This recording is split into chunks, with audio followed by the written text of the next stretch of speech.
There's this old proverb that says, if you want to go fast, go alone. If you want to go far, go together. That's the thread that twines our Exceptional Minds with RoboKind podcast. We want to connect you with the voices, the people, the movements, the work that's happening to promote, inspire, and achieve inclusive and celebratory moments for all. I'm Brian Baggs, CEO of RoboKind. Welcome to our episode. In this episode of Exceptional Minds with RoboKind, we are joined by Laurie Peterson, the founder and the executive director of Diagnostic Learning Services and eDiagnostic Learning, as well as the co-host of the internationally recognized podcast, Let's Talk Learning Disabilities. With years of experience assessing and supporting students from elementary age through adulthood, Laurie has become a sought-after expert on learning disabilities such as dyslexia, ADHD, dysgraphia, dyscalculia, and more. She is passionate about equipping educators, parents, and students with the knowledge they need to navigate learning challenges successfully. Laurie also serves on the executive board for the North Texas chapter of Children and Adults with Attention Deficit and Hyperactivity Disorder. We'll explore in this episode Laurie's journey, her insights from hosting Let's Talk Learning Disabilities, and how we can strengthen the connection between educators, parents, and students to ensure that every learner gets what they need and support. Laurie, thank you so much for joining our podcast. Thank you so much for having me. I love that I get to be here. Us too. So, I'd like to begin, if you don't mind. Can you unpack a little bit more about what Diagnostic Learning Services and eDiagnostic Learning is? And then eventually we'd love to know how you got into that space. But maybe let's just start there for some of our listeners who may not be aware of what that is. So Diagnostic Learning Services is our brick and mortar practice where we do testing for learning disabilities, ADHD. We test kids starting in kindergarten all the way through adult. eDiagnostic Learning was born, believe it or not, it was born pre-COVID, but it really didn't hit till after COVID or during COVID. And that's our virtual assessments. So those we can service students and adults across the country. And we give the same psychoeducational evaluation that you would get if you had walked into our office. We just do it virtually. And it's amazing. It's been phenomenal. And being able to reach people outside of our neighborhood has been really, really rewarding, because I'm amazed in other states how hard it is to find help. It is, right? And that's been part of the challenge, is that there's been so many bottlenecks to being able to get some of that diagnoses, which we know are kind of paramount to eventually getting to that spot of getting the right kind of services. So it's fantastic. Now, you guys are in more than just one neighborhood, though, right? Like, you guys have multiple locations, yeah? We do. We're in the state of Texas, but we have 5 offices. Okay. And then our main office is in Plano, North Dallas, and all of our online testing we do here out of this office. Yeah. So how'd you get into this space? Like, I'm sure you just didn't wake up one day and then all of a sudden you were in all these places and being able to support folks all over the country. How did you get here? How did this start? So my background is in special education. And interestingly enough, I remember back being in high school knowing that I wanted to get into some kind of child psychology, something along those lines. And in hindsight, it's all because I was undiagnosed ADHD and I was a struggling student. So I was that kid that I help now. Yeah. But I got my degree in special education. I started out teaching. I loved it, loved working with the kids. But I always just was like, but why? Why is this hard for you? What? I wanted to crawl inside their brain and poke around. And so I did. I went back to school and got an additional degree in assessment. In Texas, we're called diagnosticians. In other states, psychometrists. And in other states, who knows? But sure. Bottom line is in using standardized assessments to diagnose learning disabilities and then to make recommendations on how to help. To me, that's the most important part, because the testing and the diagnosis is great. But if you don't know what to do with it, it's pretty useless. So I did that in the schools for a little bit, and I loved what I did, but I didn't love where I did it. I didn't like all the restrictions that were placed in the, I don't know, I just felt very again, the ADHD, I felt very caged. And so my dad was an entrepreneur and he had encouraged me to, he's like, throw your shingle out there and put your name on a shingle, see what happens. And that was 20 years ago. And here I am. So it took some time to get where we are today. My husband came along. I met my husband about 8 years into it.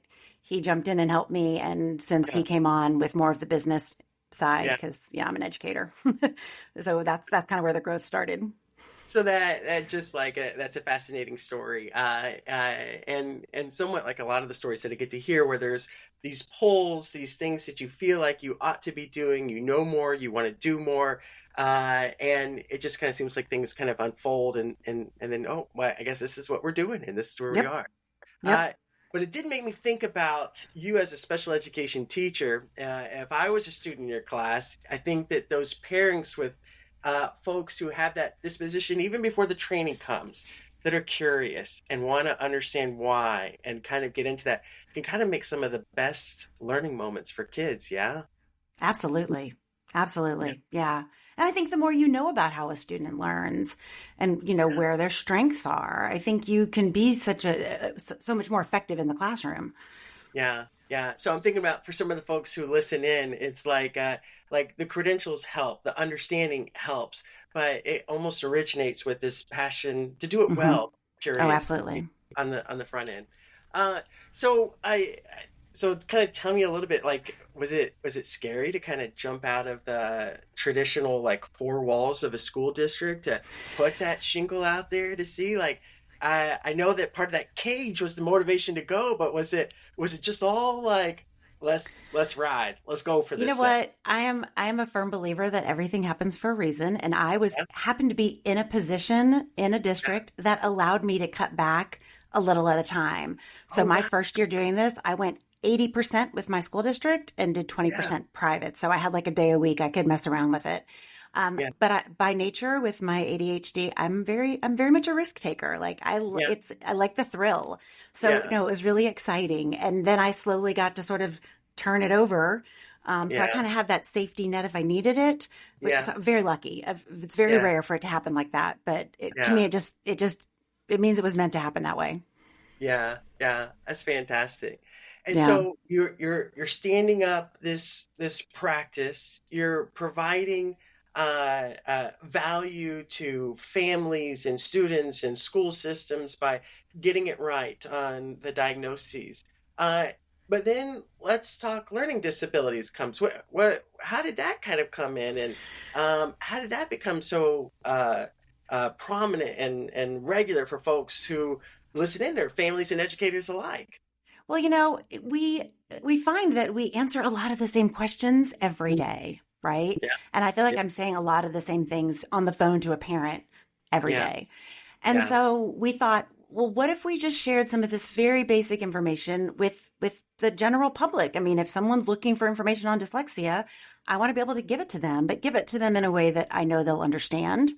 That will make sense. And I also want to bring in the people that are the experts, like dyslexia therapists and things like that, and help them explain in words in ways that make sense. So many times you go into a school special education meeting and there's all these people there, they're throwing around all these acronyms and there's all this, then they're shoving papers at you to sign and you're smiling and nodding thinking, I don't have any idea what's happening with my child. Yeah. And so we wanted it to be a place where you could get just some really good foundational information. And it's been fun. I love it. I mean, it's been an outlet. And I, in a million years, would have never thought that I'd get over 100 episodes because, again, ADHD, right? You start something, never finish it. Yeah. But I'm having so much. Way far out there, doesn't it? Yeah. Yeah. But it's been fun. And I feel like we've done, we've had some great guests. And like I said, we've had pediatricians and we've had therapists and specialists in all areas, a lot of ADHD, of course, because that's closest to my heart. But it's where we get a lot of the questions. So I do feel like we're answering those questions that people have that sometimes they're just afraid to ask. Yeah, I, would give like our listeners an encouragement to go check it out. I listened to one of your more recent episodes where you had an autism specialist come in. And I think one of the ways that your podcast stands out is that I think you do a good job of like trying to frame things in ways that people can explore, they can seek understanding, they can have something that they can walk away with, um, and I think that's really fantastic. It's not just about Thank you. giving out the research or the stats or the this, but it's like make it real for me, right? Like how can I use this information? And so, Yeah, thank you. I appreciate that. No, the applicable, or the application is what's important for us. yeah. So, I think one of the things that I've noticed in some of your episodes that I got a chance to listen to, and so I'm always looking for new things to pick up. And as I'm running through and doing errands, I've got to be doing multiple things at once. And so podcasts are perfect for me. Um, but one of the things that I noticed that you do is that you really do a good job of breaking down some misconceptions so that people can start to think differently. What are some of the biggest misconceptions from your perspective around learning disabilities that you try to address and maybe in your podcast or in your daily work? Well, the one myth that we bust, and that I feel like this is something I say every day, is that dyslexia is not writing letters and numbers backwards. And Yes. I will even still make a joke if I reverse letters. I'm like, oh, I'm so dyslexic today. Like we all do that. Not dyslexia. Has nothing to do with dyslexia. Dyslexia is a language-based learning disability where you struggle to decode and sound out words. Has nothing to do with how you write them. It could affect your spelling, but if you write the letters backwards, that's totally normal to the end of second grade. After that, it's something else. So that's my biggest one. That's the one I Yeah. preach the most frequently. But I think, the fact that ADHD medication will make you a zombie, that's a big one that we try to Mhm. dispel.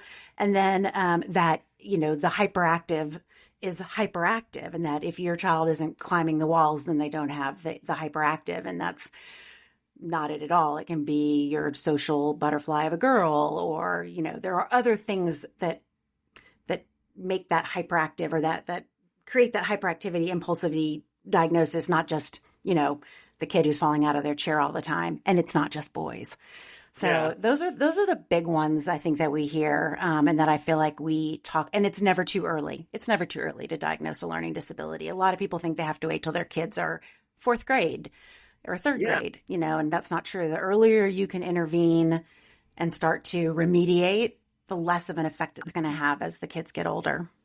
Yeah, I think that's one of the things that like that early intervention that if that's one of the goals, um, being able to kind of take down some of the stereotypes of getting an assessment. So like what do you normally do to like encourage folks to embrace this opportunity if they're kind of maybe like I'm not sure, I feel like how could you know, like my kid's only in kindergarten, maybe there aren't all kindergartners just like on their own different path, like what kind of advice would you give for someone to is trying to navigate some of these talk tracks that may be in their head that are keeping them from coming in to getting an assessment?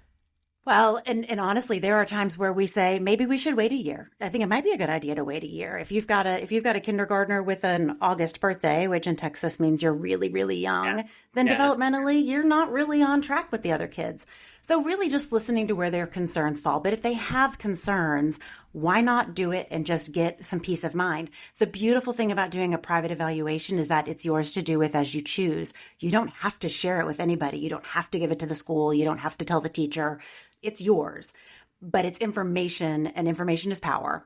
So if you know that your child is a little bit behind, you still have to tell the school, but you could go get them extra help. You could start implementing some different things at home. So I think it's that information. Or if everything is great and we're like, your child is great, they're smart, there's no concerns, yet the teachers are having some concerns, this might be a really good tool to say, look, maybe it's you, not him. Yeah, you yeah, know? right. There's Um, multiple components in this equation right here, and so let's maybe put them all on the table for exploration, right? That can be very exactly. empowering itself. Absolutely. So I just think that information is very powerful. And when you know that it's yours to do with as you choose, Hmm. there is some relief in that, and like peace of mind. Like, okay, if the school doesn't have to see this, or I don't have to give it to anybody, and I just can take this home and marinate on it and decide what I want to do with it, then usually that makes them feel like, okay, this is probably a good thing. And usually if they're calling us, they have a concern. And Yeah, I'm a big fan of the mom gut. Like when your mom gut yeah, is speaking, like yeah, it's probably right. There's probably yeah, something. It may not be what you think it is, but it's probably something. yeah, yeah. And it's like, one of the things that we say in our household all the time is that like if knowing more allows you to do more, then why not go out and know more? Like, let's bring the Absolutely. knowledge in, if there's even a chance or an opportunity for us to navigate better, right? Like, 100%. knowledge is power, to something you said earlier. Uh, so what are some of like, so you're working with students with all ages, yes? Like you kind of see them all throughout that. And I guess that's part of it. Like we're on a journey of getting feedback from those around us and in our world and in our environments that may cause people to come in at different times in their life. Yeah. Well, and think about the demands of life and the demands of school increase as you get older. So the Mhm. strategies that you may have at a younger age are working and are sufficient. But as the Yeah. demands increase, those strategies may no longer work or be Yeah. as effective. And that's where you start to see those struggles later in life. It could be later in school, like second or third grade. It could be eighth or ninth grade. It could be college. It could be your first job. And so, but they hit at different times. And Yeah. so just when you've kind of hit that wall and think, wow, like nothing that I'm trying is working, well, then maybe there's something going on. Yeah. And so it could be any age. Yeah. Yeah, I mean that's so true. Like we know of a lot of folks personally, in my family and in our neck of the woods, that transition from a really self, kind of supporting environment for elementary school, but then we're marching into the executive functioning in a middle school environment. We get to unravel and see that there's maybe a lot of gaps that were kind of covered up because of the system of elementary school, but now we're in middle school and we're seeing that we've got some additional challenges, and so yeah, all sorts of things may create moments for us to have some reflection and get to learn a little bit more. So Absolutely. what are some of the most common challenges that you see when it comes to supporting students with dyslexia or ADHD, that might lend themselves to a knowing and then to maybe even a recommendation for educators that may be working with these students? Well, I think as far as like the challenges that the students are having is, Sure. difficulty. A lot of it, interestingly enough, a lot of what we see are the secondary. We see a lot of anxiety. We see a lot of those Yeah. emotional, side effects of the academic or the executive function struggles. And so by the time a parent usually comes to us, they're already seeing some of that anxiety, the I'm so Yeah. stupid, I'm dumb, you know, that's the first thing, which is fascinating. But Yeah. the Yeah. Yeah. kids are telling you something, right? Yeah. The difficulties that they're having in school are now manifesting Yeah. emotionally. And Presenting this so, to, but its root may be a little bit further back, right? Yeah. yep, yep. And I think that, teachers are doing the very best that they can, right? Yeah. They've got a class full of kids that learn differently. And I do wish if it were up to me that like every school would just teach reading in a multisensory Orton Gillingham sort of way, so, because Yeah. everybody's gonna benefit from that. Yeah. Yeah. But those kids with dyslexia right now are not benefiting from the way it's being taught, and so they might be faking it until they can't fake it anymore.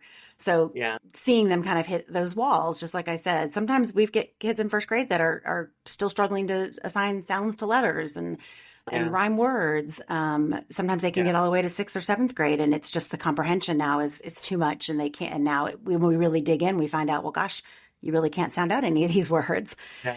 And Yeah. so it's teaching the parents and the educators about those sort of red flags and what is truly something to be concerned about and what is something that's may just be an academic gap. And so to me, again, knowledge is power, right? The more you know, the more you can help. And just helping them see that. I think the executive function piece too, I feel like every school should have some sort of executive function curriculum for kids because Yeah. everybody needs to know how to manage their time and plan and not procrastinate and prioritize.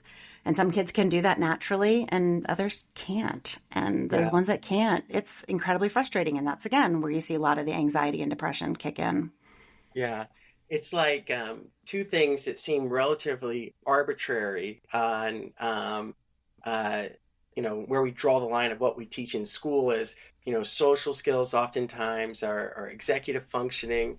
And I don't know why we made an arbitrary line where we just did like the math and the science, but if you don't have some of those other kind of rounded out things, like you're not going to be able to push in to find the success with the academic side. And so Nope. I agree with you, RoboKind. We're in that same space of actually trying to fill that gap as a curriculum provider, saying like these were arbitrarily left out of the set. Hmm. Maybe it didn't rhyme with the three R's, which weren't even R's, but they're still necessary, right? Like Right. we gotta 100%. we gotta create space for that. But that's a big part of 100. it. Yeah. Yeah. It's frustrating, but we can't rewrite the curriculum. We can't, if we Yeah. can't make those changes Yeah. in a district wide, then we can only offer the services. And again, it's all about informing so that people know what is out there. How can I get help? Yeah. Yeah, and so I bet in some of those instances, though, like you're making assessment, right? You're providing some pathways that may help these families find some more success. But I guess there's probably an element of advocacy that is associated with that too for the students. So can, can you tell me a little bit like what your experience is like for that and how that may play out for families and A what does hundred that look percent. Advocacy is huge. So, for the younger kids, obviously we talk to the parents about how to advocate for their child, and we really work with them on the kind of language to use. Like I have written a script for a parent and said, just send this email. These are the words you want to use because this is going to get their Yeah. attention. But as the kids get older into those later middle school, high school years, I want them to be a part of this process as far as like reviewing the testing results, understanding where their strengths or weaknesses are, because they have to learn how to advocate for themselves. If Yeah. going to another room to take a test so that you can read it out loud to yourself and not bother anybody is important, is going to help you, then you need to be asking for Yeah. it. And if someone says no, you need to be able to say, but it's in my plan. Like Yeah. you've got to learn your rights. And a lot of kids are like, oh, I don't want to make a stink. I don't want to be embarrassed. Like I'm embarrassed. I don't want to go. So really encouraging them to see the benefits far outweigh. I mean, their friends could care less where they go. They just don't Yeah. realize that. But Yeah. really, because then they go to college and their parents can't advocate for them anymore. Now it is just up to them. And so that self advocacy is so important. So really working with them, even at a younger age, having the parents help say, make sure you ask your teacher. Did you ask your teacher? Did you let them know? Because it's okay. Yeah. And I think the faculty and the educators can really help with that, because if you have a teacher that's very welcoming and very accommodating and very, warm and fuzzy about it, then that's going to encourage that student to keep coming back. But the first time a student gets shut down, Yeah. that may So really affect their self yeah. advocacy. Yeah. Yeah. So, but it's so important. Yeah. One of the things though that well, I just love everything about what you just said. Like, I think that oftentimes people may wrongly assume that, well, maybe my, diagnostic assessment just tells me where I am. But it sounds like one of the things that's unique about diagnostic learning services and the eDiagnostic learning is that, but it doesn't end there, right? Like we want you to have this information so that you can then learn to get the resources you need to find success. And, in the way that you talk about it, the way that you own that for them and the tools that you provide on the advocacy side is pretty wonderful, Laurie. You Thank guys are doing you. good work on that. Thank Families you. need that help, right? I agree. I agree. And sometimes they don't even know that they need that help, right? But they also need to be told that you can be an advocate, right? They don't know. A lot of parents don't know that they have the right to ask for certain things. I've had so many parents come to us over the years that have had testing done somewhere, whether it's the school or some, and they don't even know what they don't even know what they're like, I'm not really sure what they were diagnosed with. And I'm like, what?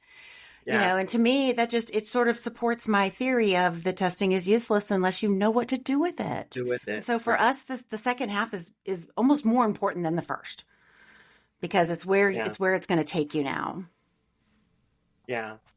And so I'm curious, like, can you brag a little bit? Do you have any stories that you love most about some of the work that you've done through diagnostic learning services that, some of our other folks can be inspired to do the extra work of going beyond just the assessment and into the support? Any of those stories that you'd love to share with our audience? I have a really cool story, and it's actually one of our podcast episodes if you go back through. But we Oh, had a okay. client. He was an adult, and he came to us. He was not his work. He had been diagnosed with dyslexia, and he had requested some workplace accommodations, and they had not only denied him, they fired him. Ooh. So he And throughout this whole process, we saw him a couple times because with testing, it has to be done every so many years in order to have current documentation so that you can get like extra time on any kind of standardized test. So he decided he was going to go to law school. So he needed it for the LSAT. Long story short, he went through law school and he is now becoming, he sued his workplace. He won and used that money to put himself through college. Now he is a disability rights attorney. Wow. What a story. What a story. Amazing. Yeah. Oh my gosh. That's somebody who used all of their experiences and found things to redeem and reclaim and your disability does not limit what you're capable of. Yeah. Wow. That is a great story. Yeah. How about it's my that? favorite. Yeah. Yeah, that's a good one. I'm gonna have to go peck around and find that podcast later. I feel like a proud mom. Like it's the coolest thing. Yeah. You should be. Okay, so one of the things that I'd love for you to be able to share too is we're getting ready to wrap this up. If people wanted to find out more information about the types of services and assessments that you guys provide, where do they go to find that stuff? How can they get a hold of you? Our website for the online testing, which gives you all the same information, is eDiagnosticLearning.com. And our podcast website is ldpod.com. I have to think about that for a minute. Spell it out. And honestly, I think that's the other thing, just really quick, is that if you guys have just questions, there's a contact us form on our website for both of those. If you just have a question about like, what is this, how do you test for this? Or this is what happened with my child. Do you think this looks legit? I can't tell you how many tests I've just looked over, school reports I've looked over and said, no, I think they did a great job. Or gosh, I really think they're missing one thing. I'm happy to do that. I don't charge for that. It's because I love what I do. So if you have questions or just want to shoot me an email and just ask how something's done or a specific question about your own situation or your child, I'm happy to answer those too. Well, fantastic. And thank you for that. We'll make sure to include that information in our podcast and in our social posts on that so that they can come and do that too. So the last question that I'd love to just ask you is that, a lot of our listeners, what would you encourage them to maybe take a first step towards building exceptional connections that may help them with their work, stay motivated, stay encouraged? I know that's a big part of it too. You've obviously surrounded yourself with a great team. What advice would you give someone who's listening to this? What's the first step to making an exceptional connection to help them move forward?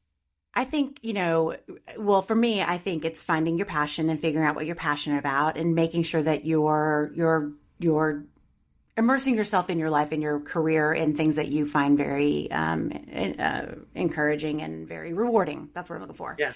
And I think using that, then it makes it so much easier to reach out and to make those connections, right? And I think for me, it's understanding that everybody struggles with something. Nobody's perfect. Yeah. If you have a struggle, if reading is hard for you, if math is hard for you, if focusing is hard for you, don't worry, because someone else has an issue that you may not have, and there are ways to strengthen those connections, and then advocating for yourself. Don't be afraid to advocate for yourself. That's fantastic.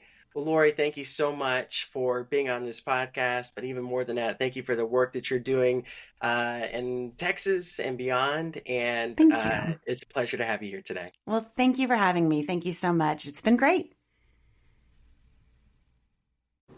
That wraps up this episode of Exceptional Minds with RoboKind. We hope you enjoyed today's conversation and found inspiration to bring back to your own learning community. If you haven't already, be sure to subscribe so you never miss an episode. We'd also love to connect with you on social media, so follow RoboKind for more resources and updates on inclusive education. Until next time, keep supporting and celebrating every learner, and remember, together we can empower exceptional minds.